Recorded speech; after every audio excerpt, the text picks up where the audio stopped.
Hi, this is Vanshika Chauhan and I am working as a legal intern with Lexis & Company, and today I'll be talking about the RTI Amendment Act of 2019. So Right to Information Act 2005 is a watershed piece of legislation empowering 1.3 billion people to be free, allowing them a great deal of autonomy and transparency, and more importantly, access to accountability.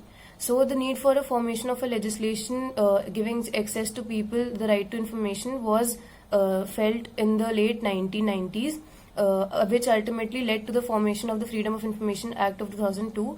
But ultimately, the act got overridden by the Right to Information Act 2005. Further, the act, it was a progressive piece of legislation initiated by the UPA government, promulgating the idea that right to information is a natural right emanating from the very concept of democracy.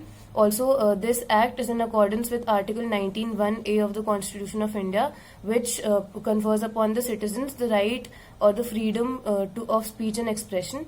Further, right to information was an instrument inevitably curated to keep a check on the presumptuous powers of the government, which is why the Act provides for an independent authority, which is the Information Commission, as the paramount authority on the governmental information. Further, this authority is headed by individuals with fixed tenures and salaries at par with the Supreme Court judges, along with the power to penalize delinquent officials. Further, through the Right to Information Amendment Act, the government has altered those sections of the Act which equated the status of the Central Information Commissioner with that of the Election Commissioners, and the State Information Commissioners with that of the Chief Secretaries of the State, respectively. Further, the dismantling of this framework authorized the government to unilaterally decide the tenure, allowance, salary, and other terms of service of the CIC and the SIC, scraping off the autonomous status that was conferred upon them with the original act.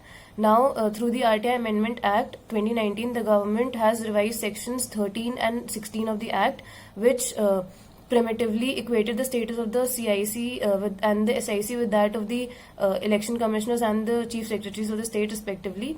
And the purpose of doing so was to provide autonomy and facilitate the functioning of the authorities in an independently effective manner. So coming to section 13 of the Act, it asserted the terms and salaries of the Chief Information Commissioner and the Information Commissioner. It predetermined the term of the IC and the CIC as at 5 years or until the age of 65, whichever was earlier. Further, it stated that the salary or the allowance of the Chief Information Commissioner shall be equal to that of the Chief Election Commissioner, and that of the Information Commissioner will be as equal to the Election Commissioner. Further, the amendment contrastingly proposed that the appointment of the CIC and IC will be for such term as prescribed by the central government, and the salaries and allowances and other terms of services shall also be as prescribed by the central government. Coming to section 16 of the Act, section 16 of the original Act dealt with the terms and salaries of the State Information Commissioners and that of the Information Commissioners, where the term for them was set at 5 years or 65 years of age, whichever was earlier, and the amendment modified the provision and mentioned that these appointments should be for such term as may be prescribed by the central government. Now further, with respect to the salary term and salary allowances and other terms of services of the original Act prescribed that it should be in accordance with the Election Commissioner when it comes to State Chief Information Commissioner, and in case of State Information Commissioner, it should be the same as that of the Chief Secretary to the state government. Now, the amendment altering these provisions stated that it shall be as may be prescribed by the central government. Concluding, I should say that for a democratic state dedicated to freedom and justice, it is extremely essential to have independent structures to monitor and regulate the governmental functions and keep a check on the powers of the government. So, centralization of power not only threatens democracy, but the exercise of it in the whims or at the whims of those in power puts the very structure of independence and freedom in peril. This Amendment Act has weakened the structure of the autonomous institution established under the RTI Act and made it subservient to the executive. This was a retrograde step in introducing the RTI Amendment Act 2019.